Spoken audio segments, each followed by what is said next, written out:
อย่าพูดอยู่ในสังคมอย่าพูดอยู่ในสังพูดอย่าพูดเจสันเอาลงอย่าพูดอยู่ในสังคมอย่าพูดอยู่ในสัง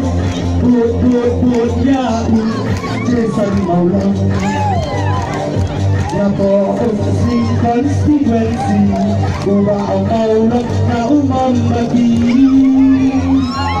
Kami kaya malay, kami terigang tigaday. Karo kasay kamadang huknay, kakamiha yang ay diksyay. Kami terigang yaykan, kami terigang yahu umasasi. Kami terigang yahu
Kayan marumay akajelas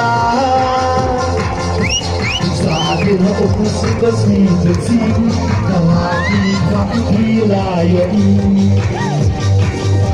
Namusurang ilang taong Hanggang kakay ondan na kin Pamaw ng ulawan teruan Paundok lang ng lipat mga jelas Paundok lang ng lipat mga jelas Pagkalanay Pagkalanay